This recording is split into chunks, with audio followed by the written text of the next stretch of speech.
tapat, matatag at maaasahan balitang tama at totoo lamang dito sa Pilipinas Network. Magandang araw sa ating mga kababayan sa Pilipinas at sa buong mundo.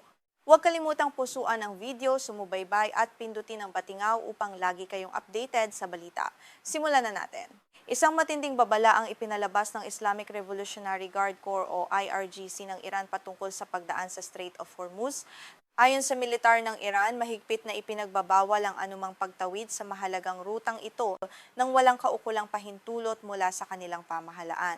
Ang hakbang na ito ay nagdudulot muli ng matinding pangamba sa buong daigdig hinggil sa seguridad ng pandaigdigang kalakalan ng langis at enerhiya.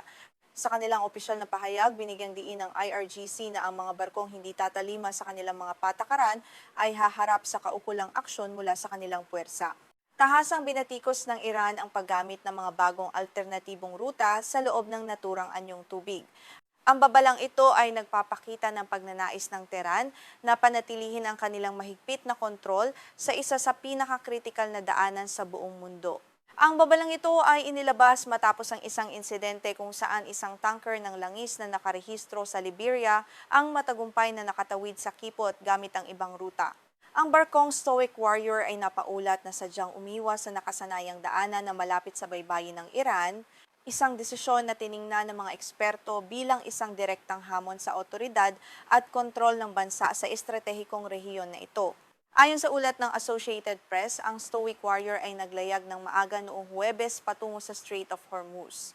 Sa halip na dumaan sa karaniwang ruta, pinili nitong dumaan ng malapit sa baybayin ng United Arab Emirates o UAE at pagkatapos ay sa Oman. Ang mapanganib ngunit estratehikong pag-iwas na ito ay naglalayong distansyahan ang barko mula sa mga patrol vessel ng Revolutionary Guards na nagbabantay sa Kipot. Nabatid na ang tinahak na ruta ng Stoic Warrior sa paligid ng Musandam Peninsula ng Oman ay binuo sa ilalim ng gabay ng pamahalaan ng Oman. Ang rutang ito ay nakipagtulungan din sa International Maritime Organization o IMO na siyang ahensya ng United Nations na nangangasiwa sa kaligtasan ng paglalayag sa karagatan. Ito ay naglalayong magbigay ng mas ligtas na daanan para sa mga komersyal na barko laban sa panliligalig. Ayon kay Rasul Sardar, ang korespondente ng Al Jazeera sa Tehran, labis na ikinagalit ng Revolutionary Guards ang bagong rutang ito.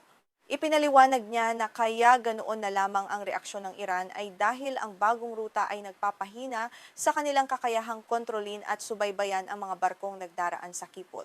Ito ay epektibong umiiwas sa kanilang radar at direktang pisikal na presensya sa estratehikong lugar na ito.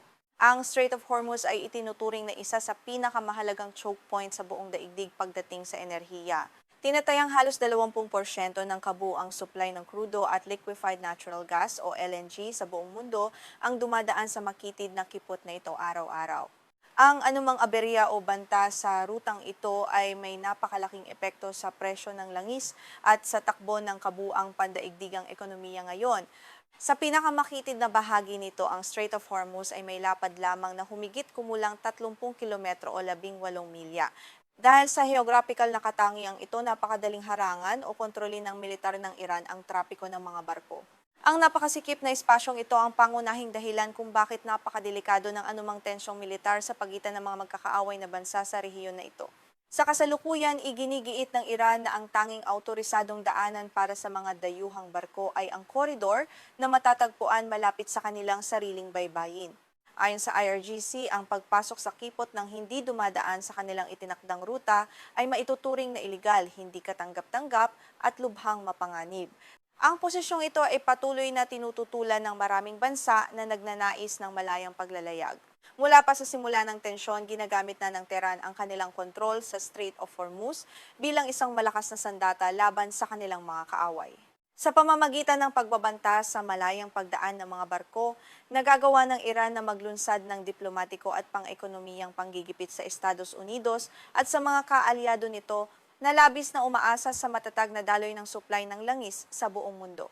Ayon pa sa mga ulat mula sa Tehran, malinaw ang paninindigan ng pamahalaan ng Iran na hindi nila isusuko ang kontrol sa Kipot kahit pa magkaroon ng pinal na kasunduang pangkapayapaan. Ipinahayag ng kanilang pamunuan na ang pangangasiwa sa Kipot ay isang usapin ng pambansang soberanya na hindi maaaring ikompromiso anuman ang maging pinal na resulta ng mga negosasyon sa pagitan nila at ng pamahalaan ng Estados Unidos.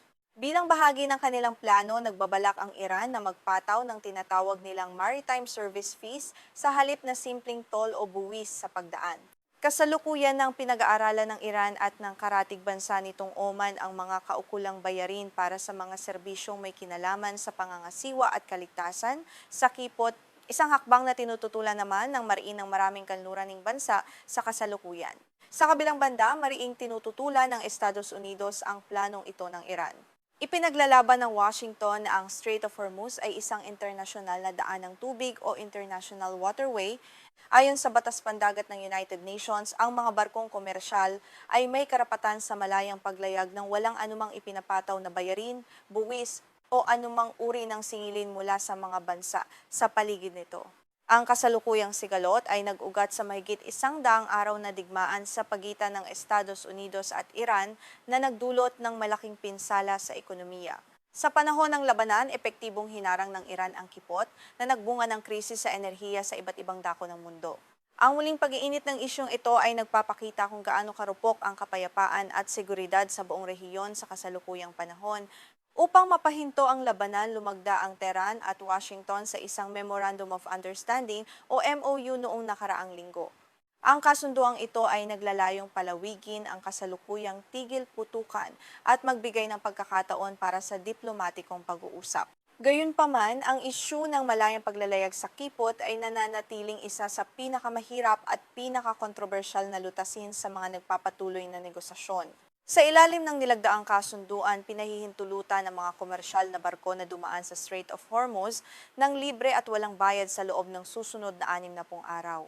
Ang panandaliang kaluwagang ito ay naglalayong bigyan ng sapat na panahon ang magkabilang panig na talakayin ng mas malalim ang mga permanenteng patakaran sa seguridad at pamamahala sa mahalagang daan ng tubig na ito para sa lahat ng bansa.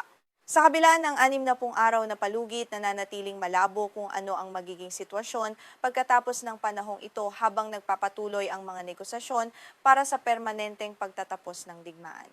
Walang katiyakan kung papayag ang Iran na panatilihin ang libreng pagdaan o kung ipatutupad na nila ang kanilang binalak na paniningil ng buwis na maaring magbunsod muli ng panibagong gulo at tensyong militar sa Golpo.